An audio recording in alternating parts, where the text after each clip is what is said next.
So in this video, I'm going to give you the full backstory of how I went broke in 2013 and actually ended up buying my mom a home in 2020.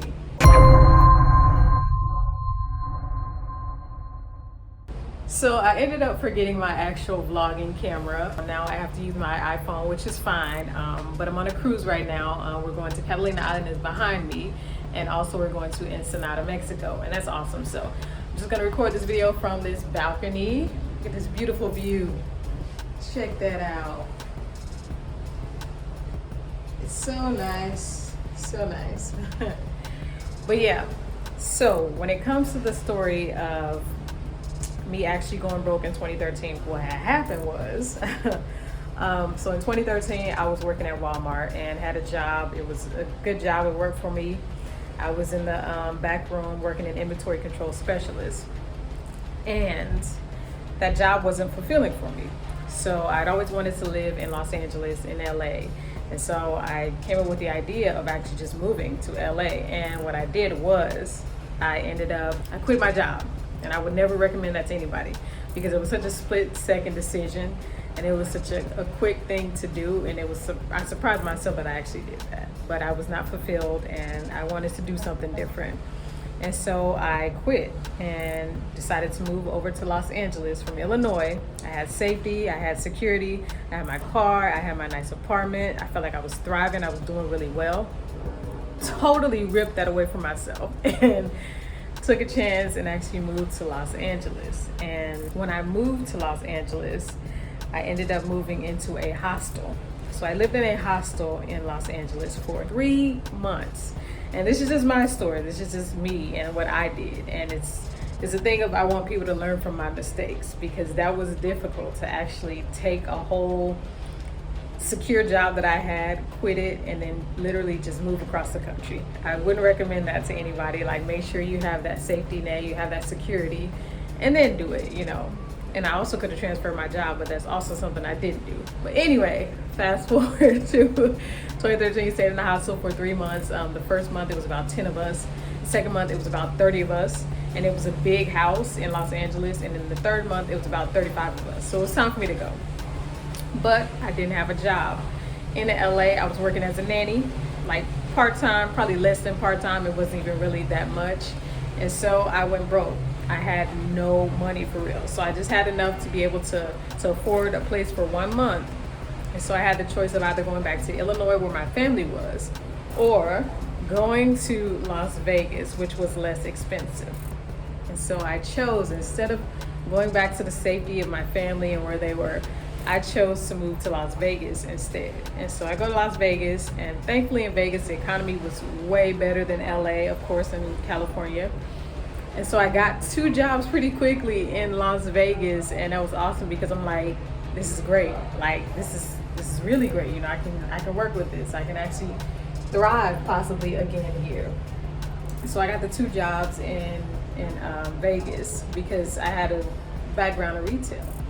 So I was working the 2 jobs, and it was going really well. I was saving money. I invested my mom money to actually buy a van for herself because she needed a car.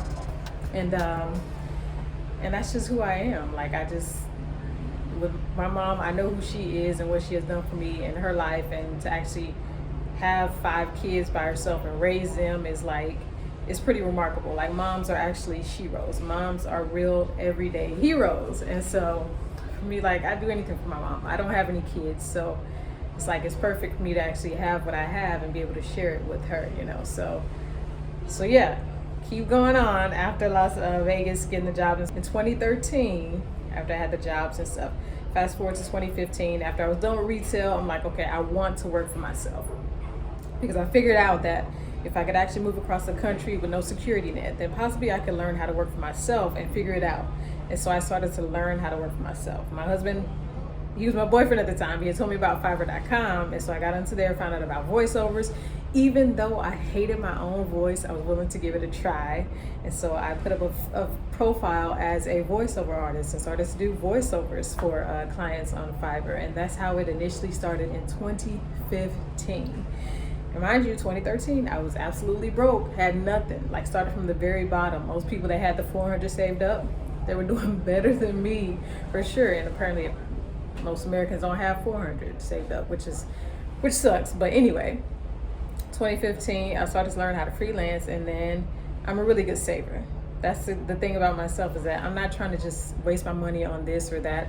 Experiences, yes. Taking this cruise is a great experience for me. This is something that I will treasure and have for forever in my mind, and also in pictures and in videos. So experiences matter to me. I get to see more of the world, as opposed to material stuff. It's just like, it goes to waste. Like, it can lose value pretty quickly. Investments, they're worth it as well, of course, especially when you got your money working for you.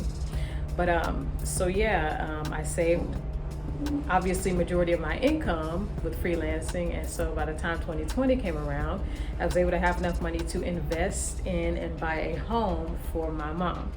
It was even more incredible was the fact that my husband, who was my fiance at the time, went half and half with me and actually purchased the other half of the home for her, which meant that at the end of that year in 2020, I was able to invest in a duplex, a rental property with him. So I got my money working for me, and I also bought something and gifted my mom with something that was pretty huge. So that's, in a nutshell, the whole story of how I went broke in 2013 and actually was able to buy my mom a home in 2020.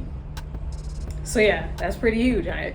And that absolutely was a possibility for me. I didn't think that it could happen, but it just came about naturally in the way that it did. Like, it's like I was meant to save the money that I did save so that I could help her when the time came about. But most people don't think about saving, whether it be for themselves or whether it be for somebody else. Because if you can't help yourself first, you definitely can't help anybody else. You have to think about how you cannot live selfishly. And a good way to not live selfishly is actually to save money for yourself so that you can help you first, and then you can help somebody else. So always have that savings mindset. Like, for me, I'm saving, but I also want to enjoy my life in the best way that I can, just like I am right now here on this cruise ship in Catalina. And so that's the whole story, and freelancing is definitely absolutely worth it. That's why I teach my students and teach anybody that's watching this channel all about freelancing, because I feel like there's huge opportunities there. Like, these are opportunities I didn't have when I was younger that I wish would have been around, because I would have been thriving way years ago. I'll be 35 this year, but in my 20s I could have been doing this freelancing stuff. And so yeah, there's so much opportunity out there. Make sure that you learn about freelancing, get into freelancing, start building your side hustle, and it can become your full-time income, and start thriving, because you want to thrive. All right, thanks for checking out this video. I appreciate your attention. Make sure you give me a thumbs up for this video, subscribe to my channel, and wait to see you in the next video. Happy freelancing. That was tiring, holding my hand up for that long, or my arm up for that long, and then switching hands and stuff. But they're leaving the boat right now. We're headed over to the island. We're gonna leave there in a bit soon. So